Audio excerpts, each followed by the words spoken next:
Hello, and welcome to another episode of This, That, and the Other. Today I'm going to be discussing a football league that existed between the years of 1983 to 1986 called the United States Football League, the USFL. And the team that I'm going to be discussing is the Washington Federals that played at RFK Stadium, one of the worst teams in that league.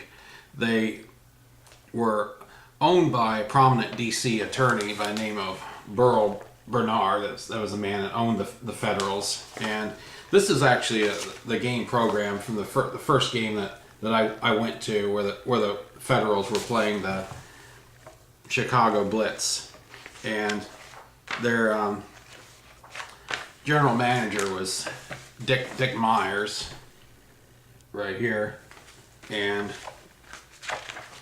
their head coach was Ray Yawk. He was the fourth winningest coach in the Canadian Football League, and I believe he won a few Grey Cup championships. That's what they call. That's Canada's Canadian Football League's version of the Super Bowl. But I went to the first game, as a matter of fact, and they were playing a team called the Chicago Blitz, and the Chicago Blitz were coached by George Allen, who was a very popular coach with the red, or infamous coach with the Washington Redskins. And the Federals ended up losing that game 28-7. I remember going to it was interesting getting to go to the first game in the USFL, but I went to another one after that later on in the season. It was raining really hard, and they were playing the New Jersey Generals. Now, the New Jersey Generals had a running back that they had signed the Heisman Trophy winner, Herschel Walker. I remember the first play from scrimmage, Herschel Walker ran 83 yards for a touchdown, and a lot of the Federals fans were laughing. I mean, they knew the team wasn't doing well. I did go to the very last game, and they finally got on a winning streak. They beat the Philadelphia Stars on that last game. As a matter of fact, the Philadelphia Stars were in all three of the USFL championships. They lost to the Michigan Panthers the first year, and then they won over the Arizona Wranglers, and then they were the last season they were the Baltimore Stars. They played at in College Park, and they won that. They beat the Oakland Invaders in that championship game. I'm going to take a look here and see if I can find pictures of some of the helmets that they existed in that league back then. Here we go. This is 1983, and these are pictures of the various teams that were in the USFL. First of all, you've got the Arizona Wranglers, and then you've got the Boston Breakers. They were quarterbacked by Johnny Walton, a veteran quarterback. He'd also, I believe, been a head football coach at Elizabeth City State. And then you've got the Birmingham Stallions. They were coached by Raleigh Dotch, and they were quarterbacked by Reggie Collier the first year, and then I believe the next year after that they signed Cliff Stout, who'd been the backup to Terry Bradshaw on the Pittsburgh Steelers. Then you got the Denver Gold. They were coached by Red Miller, who had coached the Denver Broncos, had taken them to the Super Bowl where they lost to Dallas. And then Craig Morton later became the coach the next year for the Denver Gold. Then you've got the New Jersey Generals. That was a team that had signed Herschel Walker, and then the next year they had Doug Flutie as their starting quarterback. They'd signed him. That's the Chicago Blitz that was coached by George Allen the first year. And you got the LA Express, and then you got the Philadelphia Stars. It was coached by Jim Moore. Their quarterback was Chuck Fusina. You got the Michigan Panthers, coached by Jim Stanley. Quarterback was Bobby Hebert. They had signed the Michigan receiver Anthony Carter. And then you got the Oakland Invaders, coached by John Ralston, who had been a coached for the Denver Broncos before, and this is the Federals, the white helmet, the Kelly green jerseys, and the Tampa Bay Bandits, which were coached by Steve Spurrier, who later became coach of Florida and was coach of the Redskins later on. But those were basically teams that were in the league that year.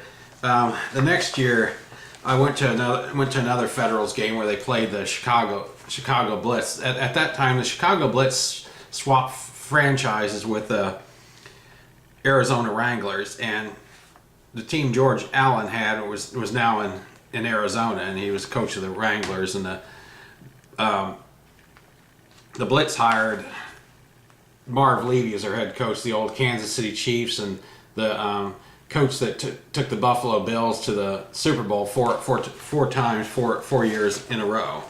And I remember the Federals playing the Blitz in that game. It was a tight game. The quarterback for the Blitz at the time was Vince Evans. He had previously been on the Bears, and I think he ended up being like a backup on the Raiders at the very end of his career. But I remember the Federals quarterbacks. The first year they had Ken McQuilkin and Mike Hohensee. Ken McQuilkin had been on Atlanta Falcons and was a backup on the Redskins, backup to Joe Theismann, and then they had Mike Hohensee who'd come from the University of Minnesota. As a matter of fact, I later on saw Mike Hohensee coaching an arena game later on in maybe 1989, 1990, something like that at George Mason University. And some of the teams that existed in 1984, the Boston Breakers were moved to New Orleans, and they were the New Orleans Breakers. And in the third year, they were in Portland, the Portland Breakers. So they went all over the country. But let's see some more information. There was a team called the Oklahoma Outlaws. They were in the expansion team the next year. And then there was the San Antonio Gunslingers, and their quarterback was Rick Neuheisel. The Houston Gamblers, their quarterback was Jim Kelly. The Memphis Showboats, they were quarterbacked by Walter Lewis. It was drafted out of University of Alabama. And let's see, are there any other? Oh yeah, there was one more team that year too that was added on. The Pittsburgh Maulers. They were quarterbacked by Glenn Carano, who had been a backup on the Cowboys to Danny White. That team only folded after only one season. The Federals were coached the first year by Ray Yawk, and the Federals had a 4-14 season. He coached the first game of the 1984 season, and they lost to the Jacksonville Jaguars in their first game. It was something like 50. Let's see if I can find a score here. It was something like 53-10, 53-14, something, or 53-14. That was the score of that game. And as a matter of fact, Ray Yawk was fired after the first game because he lost to an expansion team by that many points. I remember the owner had said that the team played like a team of gerbils. As a matter of fact, they had that Federals logo looking like a gerbil. It was I believe it was in the Washington Post. I remember seeing that picture. I don't have the picture, but they attendance wasn't good either. They played their games at RFK Stadium, but one of the problems the Federals had was the fact that the Redskins had just won the Super Bowl. And I mean, the Redskins are a big thing in this area. You have a team that's popular. You try bringing in another football team, people aren't going to be paying much attention to it. And plus, this was a spring league, and it's people have tried other rival leagues in the spring. It's just I think it's been proven that football just doesn't work out. Isn't popular in spring. People aren't interested in it. But they had some bad attendance figures too. Their second home game was against the Michigan Panthers. They only had 11,404. They had only 13,936 against Arizona. That was a Monday night game. 9,070 against the Bandits. 7,303 against the Breakers, 9,792 against the Express. This wasn't good figures, and their home opener was against the Philadelphia Stars in 1984, and they only had 12,067 in attendance, and the worst one was against the Memphis Showboats. They only had 4,432. I was going to mention also that the Memphis Showboats were coached by Pepper Rogers. He's a flamboyant coach. He also coached Georgia Tech before that, and UCLA. But after the 1984 season, they had a record of 3-15, one loss more than the first season. So they didn't do any better that next year. They had after they fired Ray Yawk, they promoted the offensive coordinator Dick Bielski, and he coached the team for that season.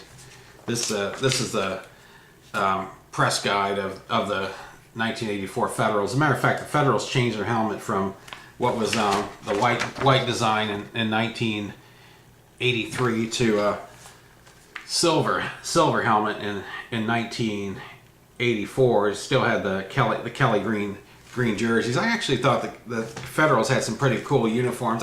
Matter of fact, I thought the whole USFL had some pretty cool uniforms, but after the 1984 season, the owner decided to sell the team, and the person that was going to buy it was Sherwood Woody Weiser. He was going to relocate the team to Miami, and he had gotten Howard Schnellenberger to leave the University of Miami to become the coach of the team. Well, when word got out that the USFL was planning to eventually go to fall play and compete directly against the NFL, this man decided he didn't want to be competing with the Miami Dolphins, so he backed out. So the team was bought by Tampa Bay Bandits limited partner Donald Disney. The team was relocated to Orlando, and they were called the Orlando Renegades. Lee Corso was the head coach. The uniforms were, I believe, blue, if I'm not mistaken, and their record was only 5-13. Its only year of existence, so they didn't really do that much better being relocated. Remember their quarterback was Jerry Goldstein. He'd been a quarterback on the Giants and been a backup on Tampa Bay Buccaneers. The Stars had Chuck Fusina as their quarterback. He played like a superstar on that team, and in NFL not so well. He was a backup to Doug Williams on the Buccaneers, and he was I think he was on the Green Bay Packers, but he never had much of an NFL career. As a matter of fact, the Oklahoma Outlaws, their quarterback was Doug Williams, and then when they moved I guess the Arizona Wranglers folded, and they moved the team to Arizona. Frank Kush was the coach, as a matter of fact.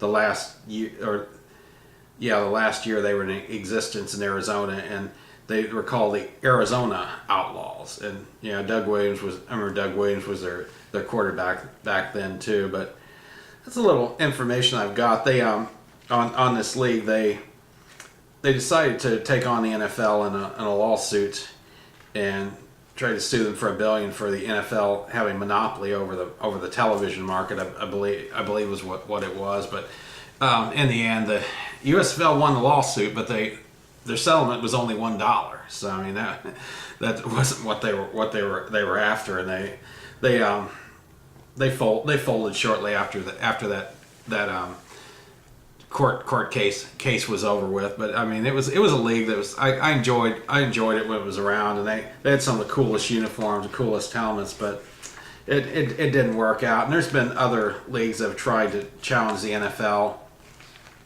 after that. Nobody's been successful at it. They had that XFL for a year, and I don't believe I ever saw any of the games. That didn't work out either. after the first year, they had no television contracts, so they didn't continue. But I just wanted to give you some information on the Washington Federals, and then I did go to a few of those games, and I went to last season. I went to a few games in College Park. That's where the Baltimore Stars played, or the University of Maryland Stadium, and I saw a few games over there. I saw them play the Arizona Outlaws. Doug Williams was out with an injury, and Rick Johnson was quarterback that game. And then I saw him play the San Antonio Gunslingers. Rick Neuheisel was quarterbacking, and then there was the I saw him play the Tampa Bay Bandits, the team that Steve Spurrier was coaching. And if I remember right, that Bandits would play two quarterbacks in those games. Reeves and Jimmy Jordan, if I'm not mistaken. But that's basically, the information I have. Is a lot of this, I looked up a little bit of it, but a lot of this is based on memories I have too. And I remember that I was going to mention one more thing too. When I went to that game in 1984 against the Chicago Blitz, the Marv Levy coach team, the Federals actually had a chance to win the game on a short field goal. And last play, they snapped the ball over the holder's head, and Chicago fell on that ended the game. But that's kind of the way it was for the Federals. That first year they lost 4 or 5 games, I think, in the last minute. And it was just, some of it was just bad luck, some of it was just bad playing on their part. But they were an interesting team. They had one of the coolest helmets, and I'm glad, they were around the 3 years that they were around. But that's basically all for now. Thanks for watching.